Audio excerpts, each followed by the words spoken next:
मरकुस बाब नंबर 4। बीज बोने वाले की तमसील।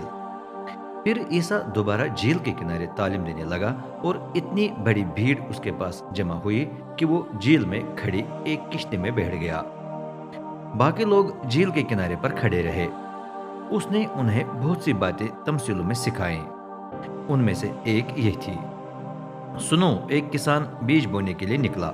जब बीज इधर उधर बिखर गया तो कुछ दाने रास्ते पर गिरे और परिंदों ने आकर उन्हें चुग लिया। कुछ पथरीली जमीन पर गिरे जहां मिट्टी की कमी थी। वो जल्द उग आए क्योंकि मिट्टी गहरी नहीं थी। लेकिन जब सूरज निकला तो पौधे झुलस गए और चूंकि वो जड़ न पकड़ सके इसलिए सूख गए। कुछ दाने कांटेदार पौधों के दरमियान भी गिरे।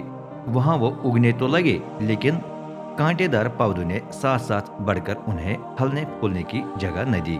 चनाच वो भी खत्म हो गए और फल न ला सके। लेकिन ऐसे दाने भी थे जो जरखेज जमीन में गिरे। वहां वो फूट निकले और बढ़ते बढ़ते 30 गुना, 60 गुना, बल्कि 100 गुना तक फल लाए। फिर उसने कहा, जो सुन सकता है वो सुन ले। तमसीलों का मकसद।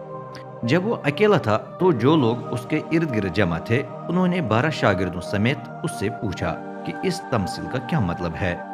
उसने जवाब दिया, तुमको खुदा की बादशाही का भेद समझने की लियाकत दी गई है, लेकिन मैं इस दायरे से बाहर के लोगों को हर बात समझाने के लिए तमसीलें इस्तेमाल करता हूँ, ताकि पाक कलम पूरा हो जाए कि वो अपनी आंखों से देखेंगे मगर कुछ नहीं जानेंगे, वो अपने कानों से सुनेंगे मगर कुछ नहीं समझेंगे। ऐसा न हो कि वो मेरी तरफ रुजू करें और इन्हें माफ कर दिया जाए। बीज बोने वाले की तमसील का मतलब। फिर ईसा ने उनसे कहा, क्या तुम ये तमसील नहीं समझते? तो फिर बाकी तमाम तमसीलें किस तरह समझ पाओगे? बीज बोने वाला खुदा का कलाम बो देता है। रास्ते पर गिरने वाले दाने वो लोग हैं जो कलाम को सुनते तो हैं, लेकिन फिर इब्लिस फौरन आकर वो कलाम छीन लेता है जो उनमें बोया गया। पथरीली जमीन पर गिरने वाले दाने वो लोग हैं जो कलाम सुनते ही उसे खुशी से कबूल तो कर लेते हैं, लेकिन वो जड़ नहीं पकड़ते और इसलिए ज्यादा देर तक कायम नहीं रहते। जो ही वो कलाम पर ईमान लाने के बाइस किसी मुसीबत या इजार साने से दो चार हो जाए तो वो बरगुश्ता हो जाते हैं। कांटेदार पौधों के दरमियान गिरे हुए दाने वो लोग हैं जो कलाम सुनते तो हैं, लेकिन फिर रोजमर्रा की परेशानियां, दौलत का फरेब और दीगर चीजों का लालच कलाम को फलने फूलने नहीं देते। नतीजे में वो फल लाने तक नहीं पहुंचता। इसके मुकाबले में जरखेज जमीन में गिरे हुए दाने वो लोग हैं जो कलाम सुनकर उसे कबूल करते हैं और बढ़ते बढ़ते 30 गुना, 60 गुना, बल्कि 100 गुना तक फल लाते हैं। कोई चराग को बर्तन के नीचे नहीं छुपाता। ईसा ने बात जारी रखी और कहा, क्या चराग को इसलिए जलाकर लाया जाता है कि वो किसी बर्तन या चारपाई के नीचे रखा जाए? हरगिज नहीं, उसे क्षमादान पर रखा जाता है, क्योंकि जो कुछ भी इस वक्त पोशीदा है उसे आखिरकार जाहिर हो जाना है और तमाम भेदों को एक दिन खुल जाना है। अगर कोई सुन सके तो सुन ले। उसने उनसे ये भी कहा, इस पर ध्यान दो कि तुम क्या सुनते हो। जिस हिसाब से तुम दूसरों को देते हो उसी हिसाब से तुमको भी दिया जाएगा, बल्कि तुमको इससे बढ़कर मिलेगा, क्योंकि जिसे कुछ हासिल हुआ है उसे और भी दिया जाएगा, जबकि जिसे कुछ हासिल नहीं हुआ उससे वो थोड़ा भी छीन लिया जाएगा जो उसे हासिल है। खुद ब खुद उगने वाले बीज की तमसील। फिर ईसा ने कहा, खुदा की बादशाही यूं समझ लो, एक किसान जमीन में बीज बखेर देता है।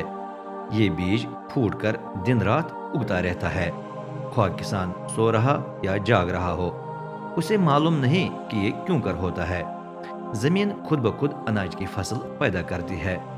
पहले पत्ते निकलते हैं, फिर बालें नजर आने लगती है और आखिर में दाने पैदा हो जाते हैं।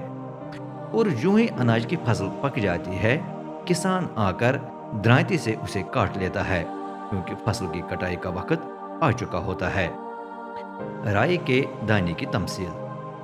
फिर ईसा ने कहा, हम खुदा की बादशाही का मोजाना किस चीज से करें, या हम कौन सी तमसील से इसे बयान करें? وہ رائی کے دانے کی مانند ہے جو زمین میں ڈالا گیا ہو۔ رائے بیجوں میں سب سے چھوٹا دانہ ہے، لیکن بڑھتے بڑھتے سبزیوں میں سب سے زیادہ بڑا ہو جاتا ہے۔ اس کی شاخیں اتنی لمبی ہو جاتی ہے کہ پرندے اس کے سائے میں اپنے گھونسلے بنا سکتے ہیں۔ عیسیٰ اسی قسم کی بہت سی تمثیلوں کی مدد سے انہیں کلام یوں سناتا تھا کہ وہ اسے سمجھ سکتے تھے۔ ہاں، عوام کو وہ صرف تمثیلوں کے ذریعے سکھاتا تھا، لیکن جب وہ اپنے شاگردوں کے ساتھ اکیلا ہوتا تو وہ ہر بات کی تشریح کرتا تھا۔ عیسیٰ آندھی کو تھما دیتا ہے۔ اس دن جب شام ہوئی تو عیسیٰ نے اپنے شاگردوں سے کہا، آؤ ہم جھیل کے پار چلیں۔ چنانچہ وہ بھیڑ کو رخصت کر کے اس سے لے کر چل پڑے۔ بعض اور کشتیاں بھی ساتھ گئیں۔ اچانک سخت آندھی آئی، لہریں کشتی سے ٹکرا کر اسے پانی سے بھرنے لگی، لیکن عیسیٰ ابھی تک کشتی کے پچھلے حصے میں اپنا سر گدی پر رکھے سو رہا تھا۔ شاگردوں نے اسے جگا کر کہا، استاد، کیا آپ کو پرواہ نہیں کہ ہم تباہ ہو رہے ہیں؟ وہ جاگ اٹھا، آندھی کو ڈانٹا اور جھیل سے کہا، خاموش، چپ کر۔ اس پر آندھی تھم گئی اور لہریں بالکل ساکت ہو گئیں۔ پھر عیسیٰ نے شاگردوں سے پوچھا، تم کیوں گھبراتے ہو؟ کیا تم ابھی تک ایمان نہیں رکھتے؟ ان پر سخت خوف طاری ہو گیا اور وہ ایک دوسرے سے کہنے لگے، آخر یہ کون ہے؟ ہوا اور جھیل بھی اس کا حکم مانتی ہے۔